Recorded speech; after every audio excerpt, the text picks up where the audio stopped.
जय श्री कृष्णा बच्चों। आज आप पढ़ रहे हैं हिंदी कक्षा 5 से पाठ 7 बालक का स्वप्न।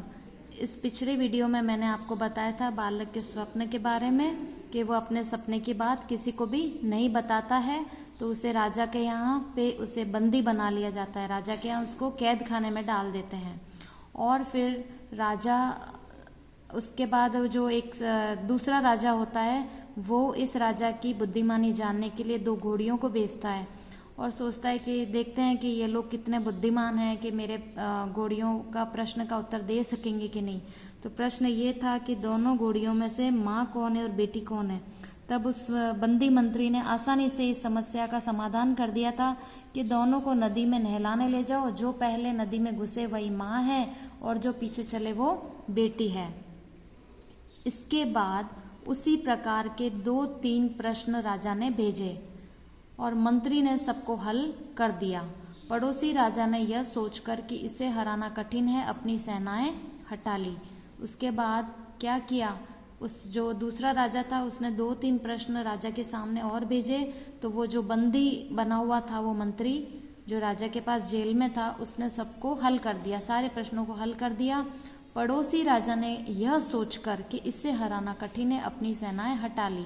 जैसे ही पड़ोसी राजा को यह पता चला कि ये इतने समझदार इतने बुद्धिमान लोग हैं तो इनको तो हराना मुझे कठिन है, उसने अपनी सेनाएं वहां से वापस हटा ली। उसने संदेशा भिजवाया कि जिस व्यक्ति ने मेरे प्रश्नों को हल किया है उससे हम अपनी कन्या का विवाह करना चाहते हैं।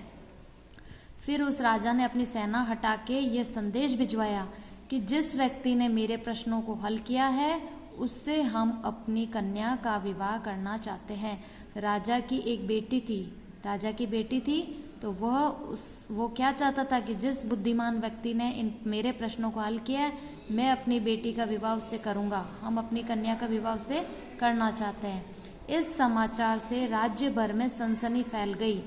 जैसे ये समाचार सबको पता चला तो पूरे राज्य में क्या फैल गई, सनसनी फैल गई।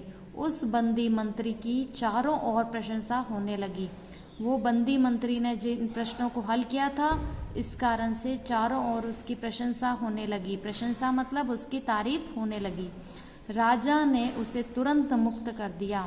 राजा ने उसे क्या किया, तुरंत मुक्त कर दिया। वो जेल में उसको बंदी बनाया हुआ था ना, उसको मुक्त कर दिया।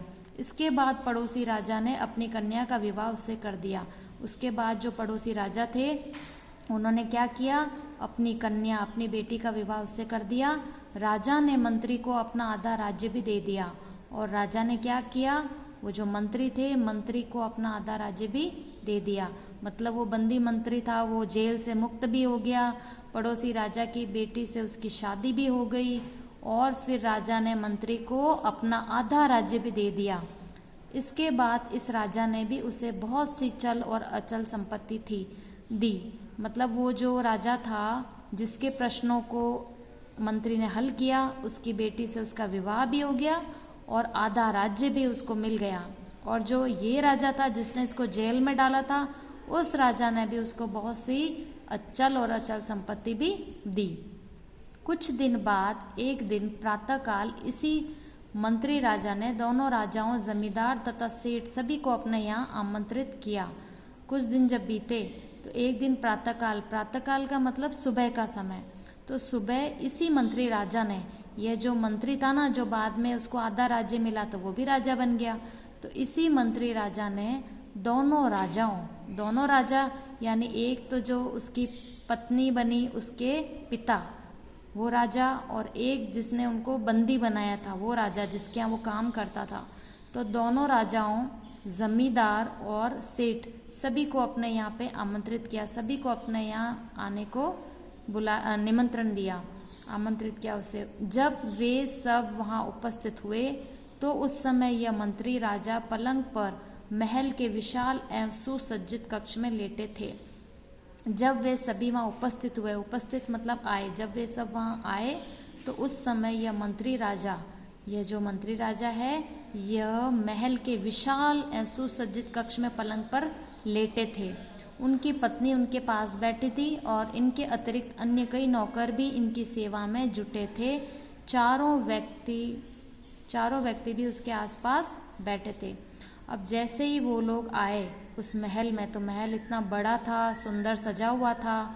मंत्री राजा पलंग पर लेटे थे, उनकी पत्नी उनके पास बैठी थी राजा के पास, और इसके अतिरिक्त अन्य कई नौकर चाकर उनकी सेवा में जुटे थे।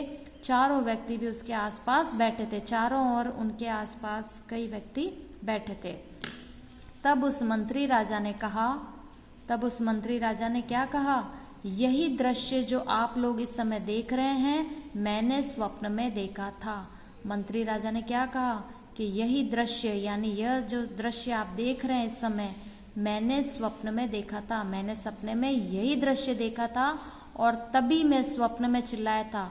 यही मैंने सपना देखा था और तभी मैं सपने में चिल्लाया था, अहो मेरा ऐसा भाग्य, यानी आहा मेरा ऐसा भाग्य, मतलब इतना अच्छा मेरा भाग्य है कि दो राजा मेरे सामने बैठे हैं और मैं किसी राज्य का राजा हूँ। मेरे पास में इतने सारे नौकर चाकर हैं, इतना बड़ा महल है। यह सब देखकर ही मैं चिल्लाया था, अहो मेरा ऐसा भाग्य। मैंने तब यह बात आप लोगों को बता दी होती तो आप में से कोई भी इसे पूरा न होने देता। तो मंत्री राजा ने क्या बताया कि यह सपना जो मैंने देखा, अगर यह बात मैं पहले आप लोगों को बता देता तो आप में से कोई भी इसे पूरा नहीं होने देता। हो सकता है कि ईर्ष्या, लोभ और अपमान के वशीभूत आप मुझे मौत के घाट भी उतार देते।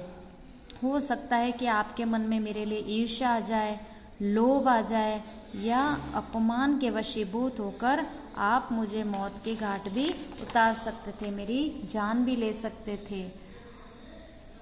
सच है, अपने मस्तिष्क में जो विचार आए उसकी व्यर्थ चर्चा न करते हुए उन्हें योजनाबद्ध तरीके से पूर्ण करने में जुट जाना चाहिए।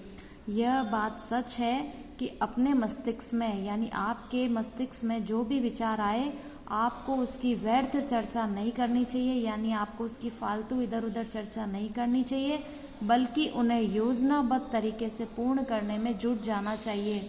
आपको उसको योजनाबद्ध, क्रमबद्ध तरीके से पूर्ण करने में जुट जाना चाहिए। कर्म, कठोरता, लगन और निष्ठा से कोई भी व्यक्ति महान बन सकता है।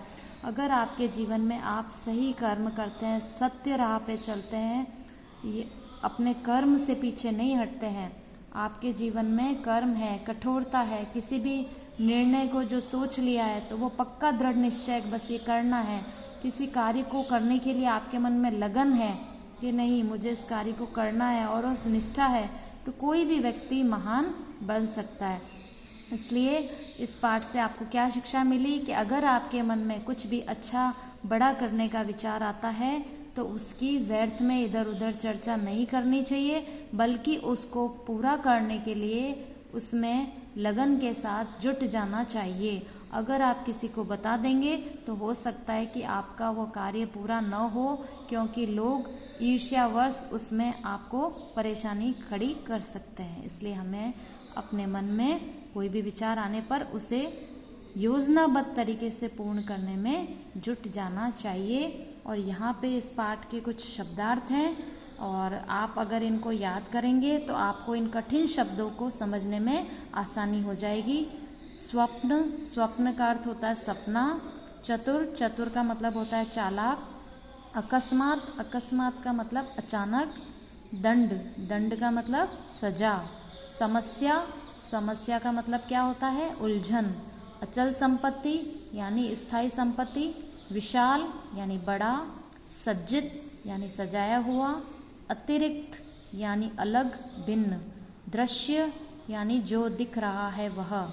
ईर्ष्या मीन्स जलन। वशीभूत यानी वश में किया हुआ। योजनाबद्ध यानी योजना अनुसार, विधिवत। निष्ठा यानी आस्था, श्रद्धा। कर्म यानी कार्य, काम। इन कठिन शब्दों के ये हल हैं। सरल तरीके से समझा है, इसे आप अच्छे से पढ़ें और याद करें।